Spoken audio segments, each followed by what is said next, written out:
que se está marcando ahora mismo un hito histórico dentro del mapa político del Ecuador. Ahora, en ese contexto, Andrés, ¿qué estás presumiendo que es lo que ha acontecido en Ecuador? Porque indudablemente se siente la influencia por los resultados del ex presidente de la República, Rafael Correa, y entender también que el gobierno actual ha contribuido notablemente junto al propio social cristianismo en los mejores, yo diría, directores de campaña para la revolución ciudadana. Diría yo, la falta de respuesta a los problemas principales acuciantes de el Ecuador probablemente carga en un nivel de culpa y a su vez en un voto de rechazo de la ciudadanía, más allá del análisis del contexto de las propias preguntas. ¿Cómo lo miras tú? Efectivamente, en otras ocasiones, tanto la consulta popular como las elecciones se convirtieron en un termómetro de la percepción que tiene la ciudadanía frente al gobierno establecido. Yo coincido plenamente con lo que dices. El gobierno ha sido muy eficiente en cometer errores. Veamos los últimos que se han dado en los meses anteriores. Por un lado vemos escándalos de corrupción minando el principal patrimonio que tenía el gobierno, porque recordemos que el gobierno se erige desde un discurso de que combatía a los corruptos, de que a quienes cometieron delitos, de que combatían a quienes usaron los recursos públicos para beneficio propio. Entonces, al destruirse o al minarse esta imagen, este patrimonio político que tenía el gobierno, termina siendo sensiblemente afectado, pero también tiene que ver con los altos índices de violencia, Marco Javier.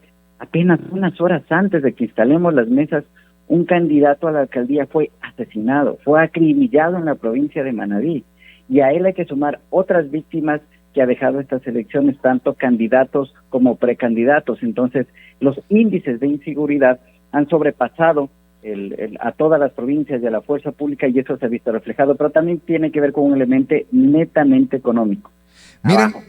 Miren ustedes, una situación netamente, ha dicho Andrés Jaramillo, de carácter económico, y es que indudablemente la dificultad en el país en diferentes sentidos. Primero, yo cito como primer aspecto fundamental la influencia de la inseguridad. Ahora, la pregunta del millón es: ¿qué actores externos son los que han canalizado esa presencia de violencia en el país para, yo diría, un poco maquinar el ambiente adecuado y dar la cabida precisamente a ese sinsabor en la ciudadanía? Porque le digo algo, todo en la vida tiene una intencionalidad. No sé cómo la mira usted, Andrés.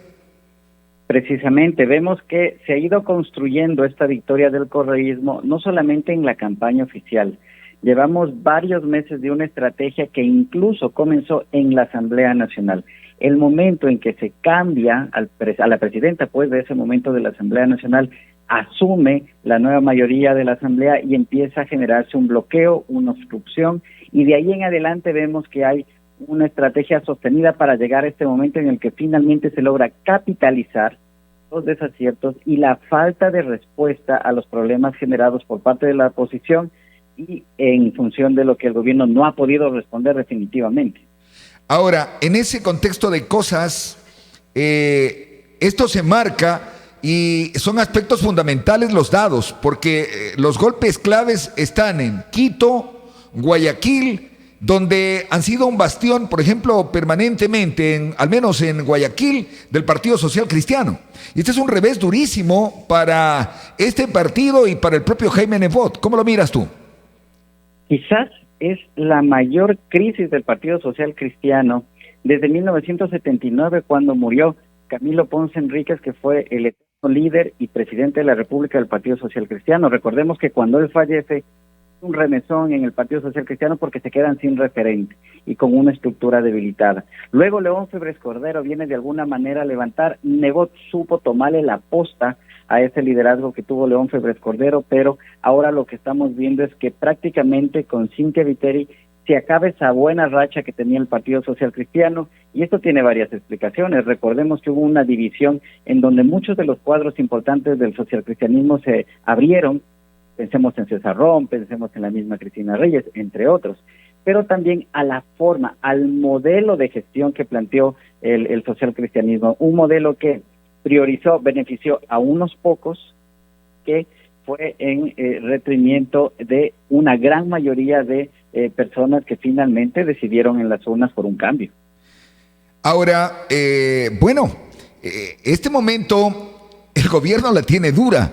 Yo no había visto, al menos en la historia, que un gobierno haya perdido una consulta popular. Por lo general, siempre todo el aparataje de alguna forma se proyectaba en ese sentido. Y te comento, con lo que yo me topé el día de ayer, es un desconocimiento, pero drástico. O sea, la gente, en primer lugar, desconocía, no sabe qué es el Consejo de Participación Ciudadana, no sabe qué es lo que le preguntan en la consulta. Y te digo algo, yo no sé si erró el gobierno nacional, primero, al canalizar toda la publicidad exclusivamente en un medio de comunicación de nivel nacional, tal vez en YouTube, y no toda la gente, el común de los ciudadanos no maneja YouTube.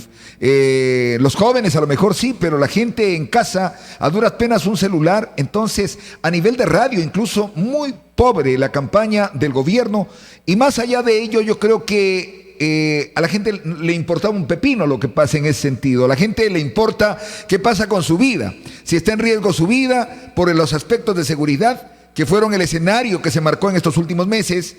A la gente le interesa si tiene plata para comer. A la gente le da igual a quien nombren contralor, a quien sea, no le importa. Pero te digo, un total desconocimiento. ¿Qué le queda ahora al gobierno nacional? Bueno, garantizar algo de gobernabilidad, porque realmente el escenario que se viene puede ser muy complicado. Recordemos que en la Asamblea Nacional todavía hay una mayoría que estaba de alguna manera moviéndose de un sitio a otro dependiendo del voto de los independientes. Pregunto yo, luego de estos resultados, ¿cuántos independientes van a salir a defender al gobierno? Seguramente muy pocos. Más bien, muchas de las fuerzas políticas y muchos de los actores lo que procurarán es acercamientos al sector del correísmo para poder mantenerse vigentes y evitar que terminen de salir de los curules que tienen. Entonces, el gobierno la tiene muy difícil, y eso es lo que además se ha visto en las últimas horas. Nerviosismo, poca capacidad de reacción. El presidente tuvo que suspender las declaraciones para no terminar ratificando el triunfo del correísmo, y vemos que hasta ahora no han podido decir nada. Lo mismo el Partido Social Cristiano. Sin duda es un giro de timón lo que estamos viendo en estas elecciones, y que claro, van a determinar un escenario totalmente diferente al que teníamos, Marco Javier. Ahora, yo percibo también desde otra manera, Andrés, de pronto no es una estrategia del propio gobierno.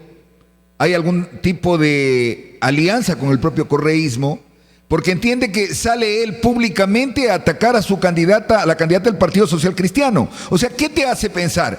Si prácticamente estás atacando a quien probablemente, digo yo, ¿no?, en primer término fue tu aliado en campaña, luego te distancias por el control político, te alías en determinados momentos por necesidades, pero a estas alturas del partido probablemente estaría fraguada, digo yo, para el futuro una gobernabilidad y un preacuerdo entre el propio gobierno. Y mientras muchas de las personas dicen, no, el gobierno perdió, a lo mejor podemos pensar también que el gobierno arregló. A ver, no nos olvidemos, y tú con la experiencia que tienes, Marco Javier, sabes que en política el agua y el aceite se juntan en función de las coyunturas. Pero pensemos en la coyuntura de este momento particular, es decir, un gobierno golpeado, un gobierno que perdió la consulta popular, una disputa abierta que es más dura con el socialcristianismo, porque recordemos que finalmente el gobierno llega con apoyo del socialcristianismo y lo desconoce en el camino. Es decir, hay más probabilidades de acercamiento entre el correísmo y el socialcristianismo que entre el gobierno y el socialcristianismo o el correísmo.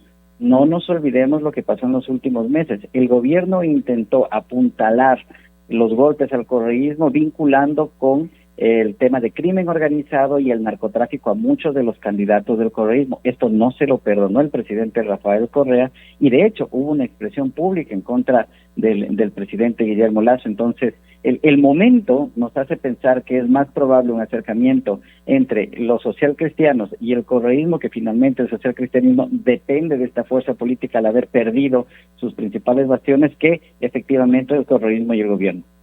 Bueno, ahora te invito un poco. Tú viviste en Santo Domingo mucho tiempo, de hecho trabajaste en un periódico muy importante del país, que me parece que era el Diario El Comercio, y de alguna forma has venido contribuyendo durante todo este pasar del tiempo, y tu experiencia se ha acumulado en el pasar de los años. Siempre sigo tus criterios, opiniones, para mí son muy sustanciosos y benefician notablemente el conocimiento y entender cómo se mueve la política.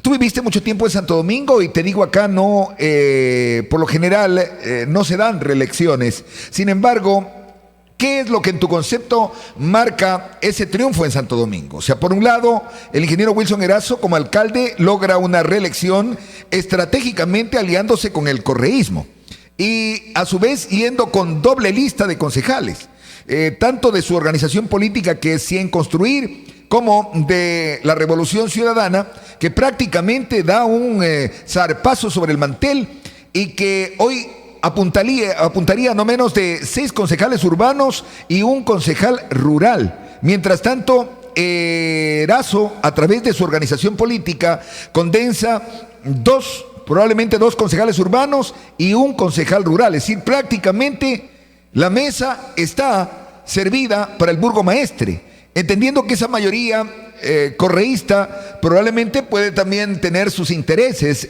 a la hora de captar las comisiones, etcétera, etcétera. Eso en un primer escenario. En el segundo, en cambio, una lucha encarnizada por la prefectura. La actual prefecta, Joana Núñez, en búsqueda de una reelección, y surge una nueva candidata que, bueno, no es tan nueva porque ya en su momento fue concejal y vicealcaldesa del cantón. Me refiero a Yadira Vallas. Pero sobre el camino la descolan, la dejan fuera. La misma corte que de alguna forma discutía el ámbito de carácter de las elecciones, primero le da la razón, después le vuelve a dar la razón, después le niega en tercera instancia y prácticamente se queda fuera. Ella se alía con otra de las candidatas, que era la ingeniera Verónica Zurita, que tú recordarás fue alcaldesa del cantón, y tuvo una administración más o menos aceptable en ese contexto, mirando lo que ha sido el rendimiento de la actual prefecta, que en realidad ha dejado bastante que decir en su gestión como prefecta, muy pocas obras, etcétera, etcétera. La ciudadanía y la percepción que al menos se sentía en la ciudadanía era un total rechazo para la actual prefecta.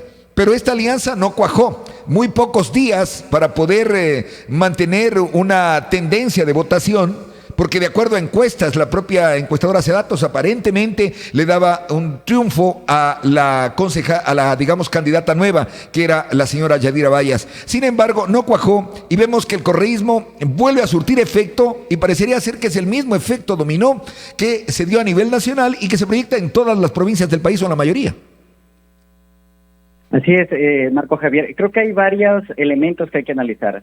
Lo uno tiene que ver con